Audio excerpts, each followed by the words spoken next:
Welcome to the Driver's Line. I'm Greg. And I'm Jordan. And today we have another conversation for you.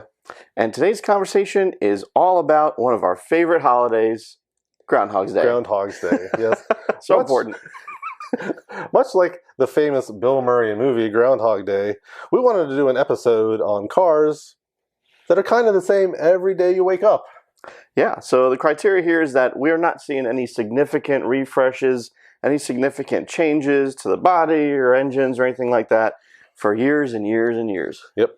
So maybe a few small changes on the interior. Maybe we add CarPlay. Hey. Maybe we add a front bumper. But some lighting. A little bit of lighting. Some fancy LED lights. Yeah. But the chassis largely unchanged. Exactly. So without further ado, let's go ahead and jump into our list. Alrighty, let's do it.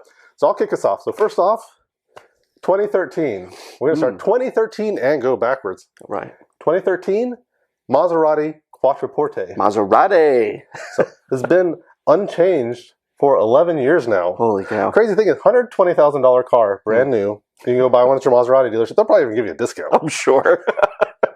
Or you can look on Auto Trader and you can find a nice used one with under 100,000 miles for about 15 grand. Holy cow. So Honda Civic or Maserati Quattroporte? I'm sure one's going to be a little bit more reliable than the other. I'm sure they're both the same. But largely unchanged. Pretty much the same on the exterior. I think they've updated the interior a little bit. You got the choice of the V6 twin turbo, the V8 twin turbo. But, you know, it's got the ZF8 speed, so that's not too bad. It's got one reliable element at least. Well, I think the thing is with Italian cars, right? They always look beautiful. Oh, gorgeous. And interior trimmings are always classic in them. So it's kind of hard to update perfection, right? I don't know about perfection. Perfection's a little far. That's a bridge too far. It's a bridge too far. But it does look beautiful. It is a very attractive car still to this day. Looks good. And, you know, Maserati is actually apparently getting around to changing it. So there you go. We're going to likely get a new one here pretty soon. But might be in the works. There you go. So get yourself a Quattroporte before they update them.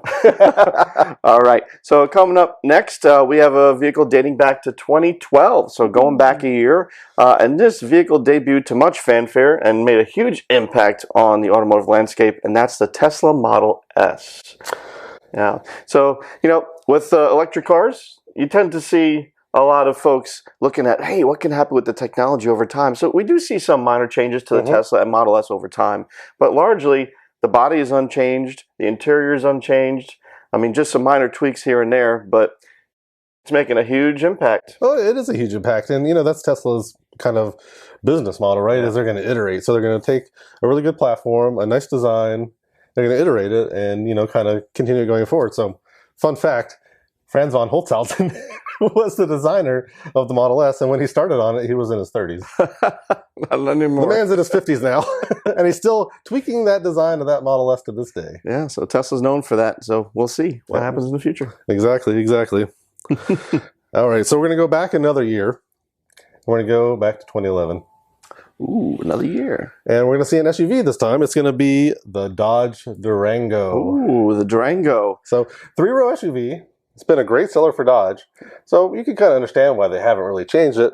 But, you know, Dodge being Dodge, they have done their thing. We're going to keep putting bigger engines in it. Power. So you got the 6.4 Hemi. And now they've also, you know, they've got the Hellcat version too. So you can get a really fast Durango. Probably gets about 6 miles per gallon. But you know what? You're going fast. Exactly. I mean, you know, there's not much not to like about the Durango. It's a big vehicle. It has plenty of space, and it hits the heart of the American market, right? So you don't see really any much needed improvements other than the, you know, typical like day-to-day stuff. But, exactly. So can't see them really making too many changes. But no, they're probably not going to change it until they go EV, honestly. Exactly. So there's not a lot of reason to invest in another gas version of it. Yeah. All right. Staying in the same vein, we're staying with 2011. We have a vehicle that debuted later in the North American market versus the world, and that is the Ford Ranger 2011 as well. That's right. Wow. The Ford Ranger. So we actually got it on our shores in 2019. Yeah. But it had been in the rest of the world for 8 years at that point. Yeah, so someone buying their new Ford Ranger here in the United States might be feeling a little left out, right, from those updates that other pickups have received in that segment. I mean, we've seen huge changes in the GM twins, right, the Canyon and the Colorado, taking home some awards for their redesign, and we see the Tacoma, brand new Taco, right? So I mean, Taco was one of the longest running old ones before this recent update. It would have been on our list, but Toyota, thank you for making a new one. It made it. But that's going to make the Ford Ranger look that much older. Yeah, so we'll see what happens in the future for Ford. I mean, clearly it's still selling decently, not as well as the Tacoma, of course, but we'll see what happens. Yep. Yeah. All right, so shifting back one more year, back to 2010 now. We've got the Nissan Armada and the Infiniti QX80. So both of these guys are based off the Nissan Patrol, which is sold overseas. Wonderful off-road vehicle, super durable. They've kind of, classed them up a little bit for the North American market for what the buyers here expect. But at this point, they're kind of getting a little long in the tooth. For sure. And, I mean, the Pathfinder, it used to be called the Pathfinder Armada way back in the day. Remember that? So, threw me out there. So the Armada and the QX, we were featured that vehicle on our previous Shameless because it's been so long since it's been updated, right? But, typical large SUV situation, much like we see with the Durango. I mean, it hits the major points for its target audience for the most part, but I mean, its competitors are so far along now. Oh, absolutely. It's lacking on packaging. It's lacking on tech. I mean, just all the updated, features that the buyer's looking for when they're spending, especially they're still expensive. They're not cheap. Yeah, definitely. They're, $60,000, $80,000 SUVs, and there's a lot of compelling competition at that price point. No doubt. So moving on down the road, staying to 2010, but checking out another brand in Japan. We have another brand that was featured on our Shameless, and that's from Mitsubishi, and that's the Outlander Sport. Yep, Outlander Sport. So it's pretty long in the tooth at this point, as you might imagine, and there's a reason that Mitsubishi keeps it around, right? Yeah. So I tried to do some reading on this, and there's not a lot of press about the Outlander Sport, as you might imagine.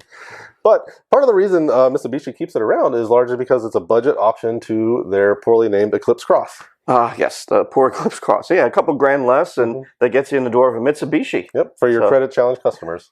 Exactly. So I'm not sure how much they're going to really update that before they too will no doubt go all EV. Yes, or die. Die.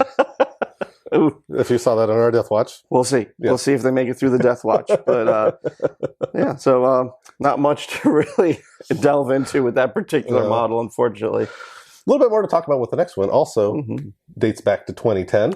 This is a very popular vehicle with a lot of folks right now, and it's easy to understand why. Because it gives you the body on frame. It's very rugged. It's very reliable, and it has a strong resale value. And so we, of course, are talking about the Toyota 4Runner. Yeah, it's a very popular model. It's increasing almost in popularity when you look on social media. Everybody wants a 4Runner. So we're seeing more updates to it coming.